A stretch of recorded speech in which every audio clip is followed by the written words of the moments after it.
آپ اب دعا کے حوالے سے کچھ چیزیں. دعا کے حوالے سے امام ابن القیم نے یہاں پہ 3 پوائنٹ آف ویو ذکر کیے ہیں جو میرے خیال میں ان کا ذکر کرنا بہت ضروری ہے. اس کی وجہ یہ ہے کہ ہم انسانوں کا بھی یہ خیال ہے, میں بلکہ اس کو اس طرح سے کر کے کہوں گی کہ ہم نے, چونکہ اللہ تعالیٰ کا وعدہ ہے کہ وہ دعا قبول کرتا ہے, وقال ربکم ادعونی استجب لکم, کہ مجھے پکارو میں لازماً قبول کروں گا. اس پر ہم سب مسلمانوں کا ایمان ہے. مسئلہ وہاں پر ہوتا ہے جب ہمیں دعا قبول ہوتی نظر نہیں آ رہی ہوتی, تو ہم ایک دفعہ اللہ رب العزت کی ذات پر ظن السوء, اور اس کا امام ابن القیم نے ذکر کیا, تو ہم وہ کرنے لگ جاتے ہیں. امام ابن القیم نے 3 گروہوں کا ذکر کیا کہ ایک نقطہ نظر تو یہ ہے کہ دعا کا کوئی اثر ہوتا ہی نہیں ہے,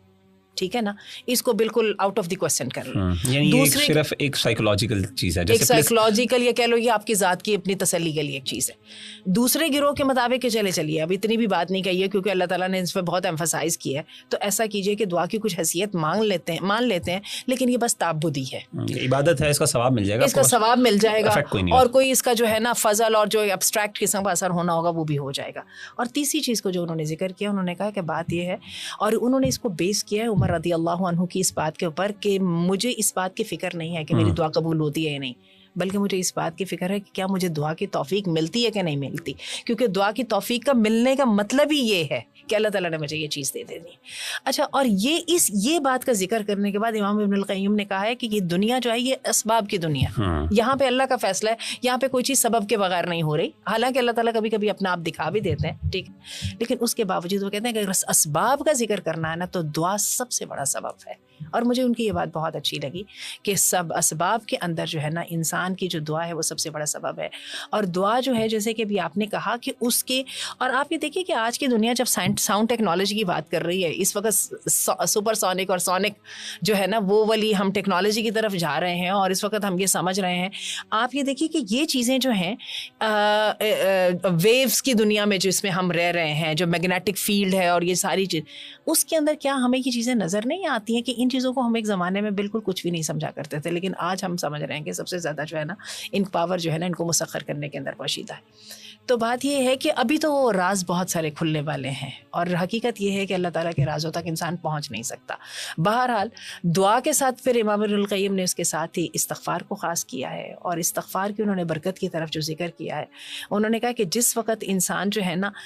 وہ والی چیزوں کے اوپر اپنی توجہ ڈال لیتا ہے جو اس کے اختیار میں نہیں ہے, استغفار کے ساتھ ایک دم انسان جو ہے نا وہ اپنی ذات کے اوپر غور کرنا شروع کر دیتا ہے کہ میرے میں کہاں پہ خرابی ہوئی جس کی وجہ سے میری دعا قبول نہیں. اور میرا خیال ہے یہ ایک پرو ایکٹیو اپروچ ہے, ٹھیک ہے, جو کہ جس کی کہ پازیٹیو سائیکالوجی جو ہے جو آج ہمیں اسی کی طرف لے کے جاتی ہے, ٹھیک ہے, اور امام ابن القیم نے اس کو اپنا خاصی جو ہے نا وہ جگہ دی ہے. اچھا, اس میں ایک انٹرسٹنگ بات میں بھی ایڈ کرنا چاہوں گا. ابن قیم رحمہ اللہ نے بڑی ایک لاجیکل اور بڑی خوبصورت ایگزامپل اور ایک پیرابل ذکر کیا کہ وائی جو ہے نا دعائیں ہماری کیوں نہیں قبول ہوتی. تو انہوں نے کہا اس کی مثال یہ ہے کہ ایک جنگجو ہے جو کسی دشمن سے لڑ رہا ہے, تو اب 3 چیزیں ایسی ہیں اس کے بعد, یعنی 3 چیزیں ایسی ہیں جو اس کے وار پر اثر ڈالتی ہیں, جو انفلوئنس کرتی ہیں. مثال کے طور پہ پہلی چیز ہے اس کی جسم, اس کی بازو کی قوت بازو, کہ کتنی پاور اور کتنی طاقت کے ساتھ وہ بلو کرتا ہے, یعنی اپنی سوڈ کو موو کرتا ہے. دوسری بات ہے تلوار کی شارپنس, کہ وہ جو ویپن وہ ییلڈ کر رہا ہے وہ ویپن کتنا اسٹرانگ ہے اور کتنا وہ افیکٹو ہے. اور تیسرا یہ ہے کہ آگے جو رکاوٹ ہے, جو ڈھال ہے وہ کتنی اسٹرانگ ہے. اگر تو اگلا والا جو ہے وہ جو دشمن ہے اس نے اسٹرانگ ڈھال کیا تو آپ کی تلوار بھی تیز ہے اور آپ کا بازو میں جان بھی بہت ہے, لیکن اگر وہ ڈھال اتنی مضبوط ہے کہ وہ اس کو پینیٹریٹ نہیں کر سکتی تو آپ کا وار نہیں ہو سکتا. اب اسی چیز کو انہوں نے اس پیرابل کو ایگزامپل کیا, دعا کے ساتھ ریلیٹ کیا. انہوں نے کہا مثال کے طور پہ کئی دفعہ ایسا ہوتا ہے کہ ایک بندے کی دعا بالکل ٹھیک ہے اور دعا اب قبول بھی ہونے لگتی ہے, لیکن اس کے اندر وہ اخلاص نہیں ہوتا, یعنی وہ قوت بازو نہیں ہے, وہ اثر نہیں ہوتا, وہ نیت نہیں ہوتی, وہ جسے کہتے ہیں جذبہ نہیں ہوتا دعا کے لیے. تو وہ دعا جو ہے اگرچہ وہ مسنون دعا مانگ رہا ہوتا ہے اور کوئی ہرڈل بھی نہیں ہوتا, کوئی آگے امپیڈمنٹ بھی نہیں ہوتا, کوئی رکاوٹ بھی نہیں ہوتی جس کی وجہ سے نہیں قبول ہو سکتی, لیکن چونکہ ایمان نہیں ہے, وہ جذبہ نہیں ہے, وہ فوکس نہیں ہے, وہ کہتے ہیں نا یقین نہیں ہے, وہ سرٹنٹی نہیں ہے, تو وہ دعا جو ہے نا وہ اثر نہیں رکھتی, دل سے نہیں نکلتی. اور جس ہستی سے مانگا جا رہا ہے نا, اگر اس پر فوکس نہیں ہے نا, فوکس آپ کا اپنی ذات پر ہے, تو آپ کی دیکھیں دعا کی قبولیت کے درمیان کتنا فاصلہ آ جاتا ہے. مجھے اس بات کی سمجھ ایسی آتی ہے کہ ہم کئی دفعہ سمجھ لیتے ہیں کہ جیسے میں کنٹرول روم میں گھسوں گی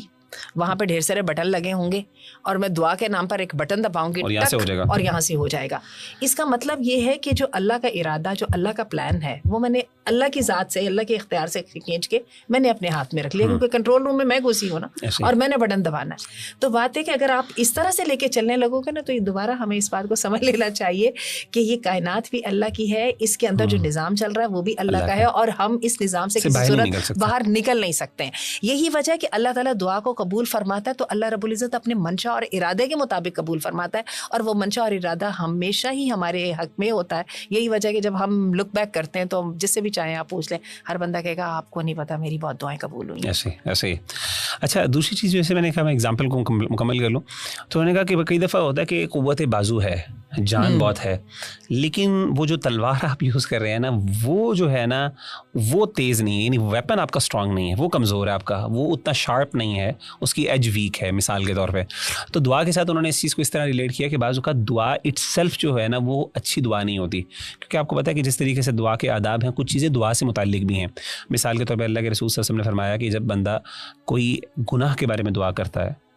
تو وہ دعا اللہ تعالیٰ قبول نہیں کرتا ہے. اگر وہ صلہ رحمی کے خلاف کوئی دعا, قطع رحمی کے حوالے سے دعا کرتا ہے, تو اللہ تعالیٰ دعا قبول نہیں کرتا. صحیح حدیث ہے. اسی طریقے سے یہ بھی ہے کہ یعنی اگر دعا کے اندر حد سے تجاوز کرنا, یعنی اللہ سے ایسی چیزیں مانگ رہا ہے جو اللہ کے قوانین کے خلاف ہے, اللہ قبول نہیں کرتے. اسی طریقے سے اور بھی الاعتداء فی الدعاء کے بارے میں پورا ایک چیپٹر موجود ہے ہمارے اسکالرس کا, کہ حد سے بڑھنا. تو بعض اوقات دعا اٹ سیلف وہ ٹھیک نہیں ہوتی, جذبہ بہت ہے, رکاوٹ بھی نہیں ہے, لیکن دعا اٹ سیلف اتنی افیکٹو نہیں ہے. پھر تیسری چیز انہوں نے ذکر کی جو جیسے کہا نا ڈھال اور امپیڈیمنٹ, کوئی رکاوٹ ہے آگے سے, جیسے اینمی کے آگے اس نے رکاوٹ رکھی ہوئی ہے اپنی ڈھال کو, اپنی شیلڈ کو. تو کہتے ہیں کئی دفعہ ایسا ہوتا ہے کہ جذبہ بھی بہت ہے, دعا بھی اچھی ہے, لیکن ایسی رکاوٹ ہوتی ہے جو دعا کو قبول نہیں ہوتی. وہ رکاوٹ کیا ہے؟ وہ جیسے مثال حرام کھایا ہے ایک بندے, حرام کھانے سے ایک بندے کی دعا اللہ تعالیٰ قبول نہیں کرتے, جذبہ بھی ہو, جو مرضی ہو, سب کچھ ہو, لیکن یہ تو کچھ امپیڈیمنٹس ایسے ہوتے ہیں, ان کو بھی آپ نے انشور کرنا. تو کہتے ہیں اگر آپ ان تین چیزوں کا خیال رکھ لیں, ان تین چیزوں کا انشور کریں, تین ایسپیکٹس ان چیزوں کو کور کر لینا اس دعا کے معاملے کو, تو آپ کی دعا پھر قبول ہوگی ہی ہوگی. ابھی کتنی خوبصورت انہوں نے ایگزامپل اس چیز کو دی. اور آپ یہ دیکھیے کہ وہ جو حدیث ہے نا جو قیامت کے بارے میں ہے کہ جب انسان امر بالمعروف اور نہی عن المنکر کو چھوڑ دیں گے تو پھر انسانوں کے اوپر جو ہے نا وہ بلا ہو جائے گی, اس کے اوپر مقدر ہو جائے گی. اور وہاں پہ اس کے ساتھ حدیث کے الفاظ آتے ہیں کہ اچھے لوگ دعا کریں گے, دعائیں قبول نہیں ہوں گی, اور اللہ تعالیٰ ان کی دعاؤں کو سنے گا نہیں. یہی وجہ ہے کہ ایک دعا ہے کہ اللہم انی اعوذ بک من دعوت لا یسمع, کہ مجھے اس بدحالی سے, دعوت لا یستجاب لها, اور یہ دعوت لا یستجاب لها.